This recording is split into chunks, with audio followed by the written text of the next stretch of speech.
Hi dear friends, അസ്സലാമു അലൈക്കും. Welcome back to my channel. ഇന്ന് ഞാൻ വന്നിട്ടുള്ളത് ഒരു യമനി റെസിപ്പിയുമായിട്ടാണ്. സുർബിയൻ റൈസ്. ഇത് നമ്മുടെ ബിരിയാണി ഉണ്ടാക്കുന്ന പോലെയാണ് ഏകദേശമൊക്കെ ഉണ്ടാക്കിയെടുക്കുന്നത്. ദമ്മൊക്കെ ചെയ്യുന്നുണ്ട്. എന്നാലും ബിരിയാണി ടേസ്റ്റ് പോലെയൊന്നുമല്ല, കുറച്ച് ഡിഫറെൻ്റ് ആയിട്ടുള്ളൊരു ടേസ്റ്റാണ്. നമുക്ക് പെരുന്നാൾക്കൊക്കെ എന്തായാലും ട്രൈ ചെയ്ത് നോക്കാൻ പറ്റിയിട്ടുള്ള നല്ലൊരു റെസിപ്പിയാണിത്. അപ്പോൾ എല്ലാവരും ട്രൈ ചെയ്ത് നോക്കണം.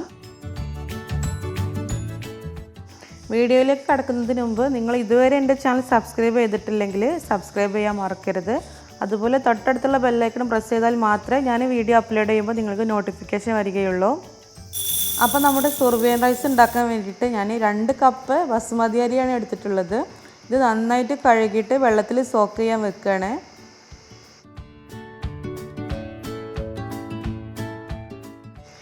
അരി കഴുകിയിട്ട് തന്നെ വെള്ളത്തിൽ കുതിർത്ത് വെക്കാൻ ശ്രമിക്കുക. നമ്മൾ കുതിർത്ത് വെച്ചതിന് ശേഷം അരി കഴുകുമ്പോൾ പൊടിഞ്ഞു പോകും. അപ്പോൾ റൈസ് എല്ലാം പലതും പല സൈസിലായിരിക്കും വെന്ത് വരുന്നത്. അപ്പോൾ മാക്സിമം നമ്മൾ കഴുകിയിട്ട് തന്നെ വെള്ളത്തിലിട്ട് വെക്കാൻ നോക്കുക. പിന്നെ ഞാൻ 3 വലിയ സവാള നീളത്തിൽ അരിഞ്ഞു വെച്ചിട്ടുണ്ട്. ഇനി ഇത് മുഴുവനും നമുക്കൊന്ന് ഫ്രൈ ചെയ്തെടുക്കണം. ഫ്രൈ ചെയ്യാൻ വേണ്ടിയിട്ട് ഞാൻ സൺഫ്ലവർ ഓയിലാണ് യൂസ് ചെയ്തിരിക്കുന്നത്. ഇത് 2 ട്രിപ്പായിട്ട് ഞാൻ ഫ്രൈ ചെയ്തെടുക്കുകയാണ്.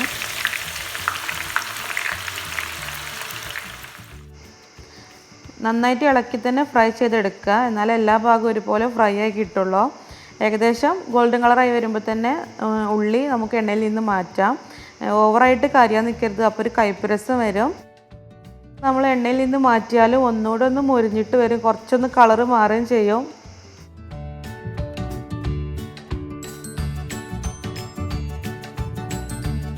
ഉള്ളിയെല്ലാം ഫ്രൈ ചെയ്തെടുത്തിട്ടുണ്ട്.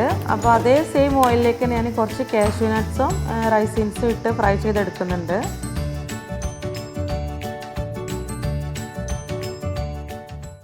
ഇനി നമുക്ക് ഒരു മിക്സിയുടെ ജാർ എടുത്തിട്ട് നേരത്തെ നമ്മൾ ഫ്രൈ ചെയ്ത് വെച്ചിട്ടുള്ള ഉള്ളിയിൽ നിന്ന് 2 കൈപ്പിടി നിറച്ച് മിക്സിയിലേക്ക് ഇട്ട് കൊടുക്കുക. അതായത് നമ്മൾ ഫ്രൈ ചെയ്ത് വെച്ച ഉള്ളിയുടെ കറക്റ്റ് പകുതി എടുക്കുക, ബാക്കി മാറ്റി വെക്കാം.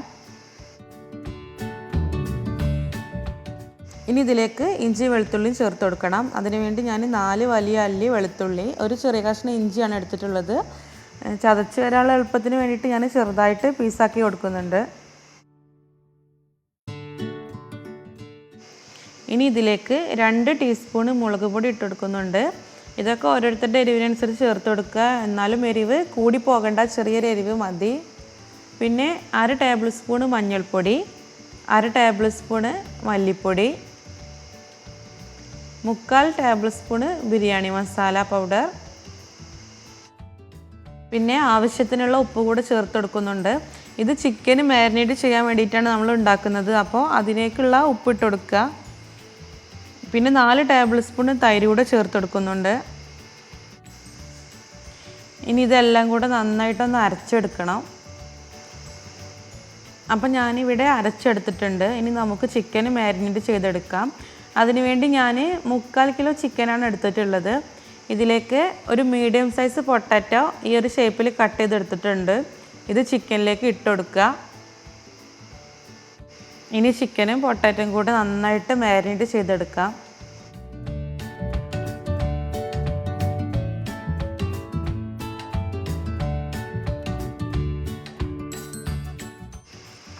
അപ്പോൾ ഞാൻ നന്നായിട്ട് മാരിനേറ്റ് ചെയ്ത് വച്ചിട്ടുണ്ട്. ഇനി നമുക്കൊരു പാൻ എടുത്ത് ചൂടാക്കാം. ഇതിലേക്ക് നമ്മൾ നേരത്തെ ഉള്ളി ഫ്രൈ ചെയ്ത് വെച്ചിട്ടുള്ള ഓയിൽ നിന്ന് കുറച്ച് പാനിലേക്ക് ഒഴിച്ചു കൊടുക്കുകയാണ്. ഇനി ഇതിലേക്ക് ഞാൻ ഒരു ചെറിയ കഷ്ണം ബട്ടർ ഇട്ട് കൊടുക്കുന്നുണ്ട്. ബട്ടർ ഇല്ലെങ്കിൽ നെയ്യും യൂസ് ചെയ്യാം, പക്ഷേ ബട്ടറാണ് ഇതിൻ്റെ പെർഫെക്റ്റ് എന്ന് പറയുന്നത്. ബട്ടർ ഉണ്ടെങ്കിൽ ബട്ടർ തന്നെ ഇട്ട് കൊടുക്കാം, ഇനി ഇല്ലെങ്കിലാണ് നെയ്യ് യൂസ് ചെയ്യണമെന്ന് പറഞ്ഞത്. ബട്ടർ ഇവിടെ നന്നായിട്ട് മെൽറ്റായി വന്നിട്ടുണ്ട്. ഇനി ഇതിലേക്ക് നമ്മൾ നേരത്തെ മാരിനേറ്റ് ചെയ്ത് വച്ചിട്ടുള്ള ചിക്കന് ഇട്ട് കൊടുക്കുക.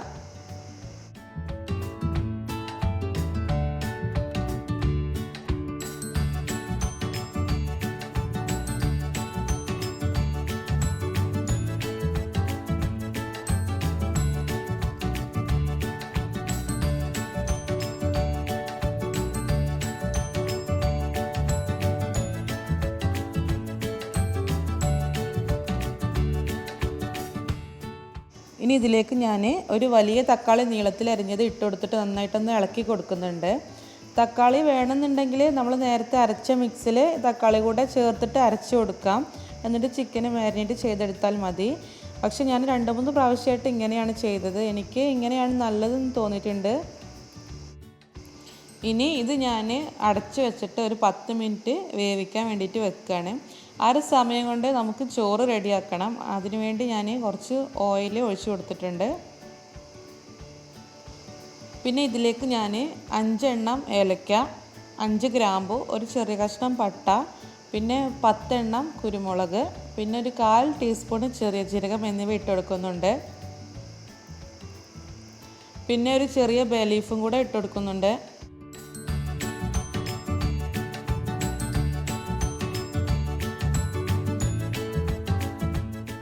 ഇനി ഇതിലേക്ക് ഞാൻ തിളച്ച വെള്ളം ഒഴിച്ചു കൊടുക്കുകയാണ്. വെള്ളത്തിന് കണക്കൊന്നുമില്ല, കാരണം ചോറ് ഊറ്റിയിട്ടാണ് എടുക്കുന്നത്, വറ്റിച്ചെടുക്കല്ല. വെള്ളത്തിലേക്ക് ചോറിന് ആവശ്യമുള്ള ഉപ്പോടെ ചേർത്തിട്ട് നന്നായിട്ട് ഇളക്കി കൊടുക്കുക. വെള്ളം തിളച്ച് വന്നതിന് ശേഷം നമ്മൾ വെള്ളത്തിൽ കുതിർത്ത് വെച്ചിട്ടുണ്ടായിരുന്ന അരി ഊറ്റിയിട്ട് ഇട്ട് കൊടുക്കുകയാണ്.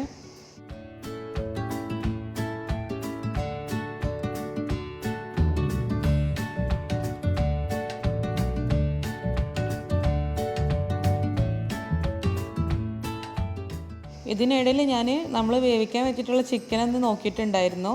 നന്നായിട്ട് ചിക്കനിൽ നിന്ന് വെള്ളമൊക്കെ ഇറങ്ങി വന്നിട്ടുണ്ട്. ഇനി ഇത് ഞാൻ സ്റ്റൗ ഓഫ് ചെയ്തിട്ട് അടച്ച് വെക്കുകയാണ്. അപ്പോൾ നമ്മുടെ ചോറ് ഏകദേശമൊക്കെ വെന്ത് വന്നിട്ടുണ്ട്. മുഴുവനായിട്ട് വെന്ത് വരേണ്ട, ഏകദേശം ഒരു 3/4 ഭാഗം വെന്ത് വന്നാൽ മതി. ബാക്കി ദമ്മിൽ കിടക്കുമ്പോൾ വെന്ത് വന്നോളും. ഇനി ഇത് ഞാൻ ഊറ്റിയെടുക്കുകയാണ്. ഇനി റൈസ് ദം ചെയ്യാണ്. അതിന് വേണ്ടിയിട്ട് ചിക്കൻ്റെ മുകളിലേക്ക് നേരത്തെ മാറ്റി വെച്ചിട്ടുണ്ടായിരുന്ന ഉള്ളിൽ നിന്ന് കുറച്ചെടുത്തിട്ട് സ്പ്രെഡ് ചെയ്ത് കൊടുക്കുകയാണ്. മുഴുവനായിട്ട് എടുക്കണ്ട, അതിൽ നിന്ന് പകുതി എടുത്താൽ മതി. ബാക്കി നമുക്ക് ചോറോടെ ഇട്ട് കൊടുത്തിട്ട് അതിൻ്റെ മുകളിൽ ഇട്ട് കൊടുക്കണം. ഇനി ഇതിൻ്റെ മുകളിലേക്ക് ചോറ് ഇട്ട് കൊടുക്കുകയാണ്. ഇത് ലെയറായിട്ടൊന്നുമല്ല ചെയ്യണത്, ചോറ് മുഴുവനായിട്ട് ഇട്ട് കൊടുക്കുകയാണ്. എന്നിട്ട് നമ്മൾ ദം ചെയ്ത് നമ്മൾ സെർവ് ചെയ്യാൻ വേണ്ടിയിട്ട് റൈസ് എടുക്കുമ്പോൾ മൊത്തത്തിൽ മിക്സ് ചെയ്തിട്ടാണ് എടുക്കുന്നത്.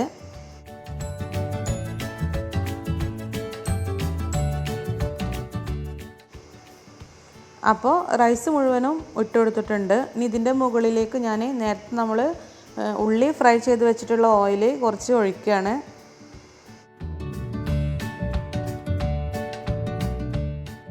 ഇനി നമ്മൾ നോർമൽ ബിരിയാണിക്ക് ചെയ്യും പോലെ കുറച്ച് ഗരം മസാല മുകളിൽ സ്പ്രെഡ് ചെയ്ത് കൊടുക്കുകയാണ്. പിന്നെ ബാക്കി ഫ്രൈ ചെയ്ത് വെച്ചിട്ടുള്ള ഉള്ളിയും കൂടെ മുകളിൽ ഇട്ട് കൊടുക്കുകയാണ്. പിന്നെ അതിന് ശേഷം നമ്മൾ ഫ്രൈ ചെയ്ത് മാറ്റി വെച്ചിട്ടുണ്ടായിരുന്ന അണ്ടിപ്പരിപ്പും മുന്തിരിയൊക്കെ ഇട്ട് കൊടുക്കുകയാണ്.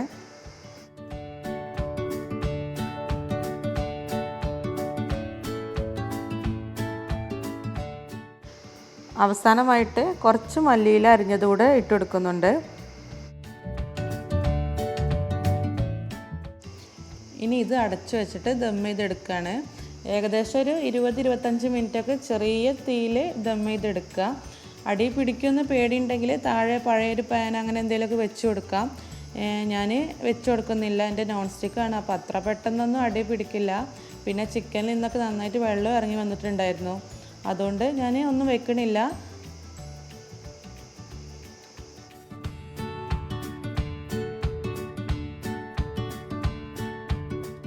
ഏകദേശം ഒരു 25 മിനിറ്റിന് ശേഷം ഞാൻ തുറന്ന് നോക്കി. അപ്പോൾ ആവിയെല്ലാം മുകളിലേക്ക് നന്നായിട്ട് വന്നിട്ടുണ്ട്.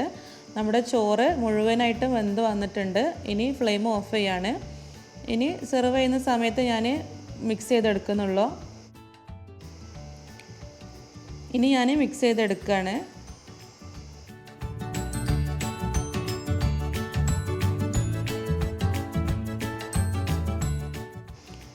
ഞാൻ മുഴുവനായിട്ട് മിക്സ് ചെയ്തെടുത്തു. അടിയിലൊന്നും പിടിച്ചിട്ടുണ്ടായിരുന്നില്ല. മാത്രമല്ല ചിക്കനും പൊട്ടാറ്റോ ഒക്കെ നന്നായിട്ട് വെന്ത് വന്നിട്ടുണ്ടായിരുന്നു. നല്ല ടേസ്റ്റ് ഉണ്ട് ഇപ്പോൾ കഴിക്കാൻ. ഇനി ഞാനിത് സെർവ് ചെയ്യാണ്. അപ്പോൾ ഇന്നത്തെ റെസിപ്പി എല്ലാവർക്കും ഇഷ്ടമാണെന്ന് വിചാരിക്കുന്നു. എല്ലാവരും ട്രൈ ചെയ്ത് നോക്കണം. നല്ല വെറൈറ്റി ആയിട്ടുള്ളൊരു റെസിപ്പിയാണിത്, നല്ല ടേസ്റ്റുമാണ്. പിന്നെ അതുമാത്രമല്ല, നിങ്ങൾ ഇതുവരെ എൻ്റെ ചാനൽ സബ്സ്ക്രൈബ് ചെയ്തിട്ടില്ലെങ്കിൽ സബ്സ്ക്രൈബ് ചെയ്യാനും ഷെയർ ചെയ്യാനും മറക്കരുത്. വീണ്ടും അടുത്ത വീഡിയോയിൽ കാണാം. Till then bye bye. അസ്സലാമു അലൈക്കും.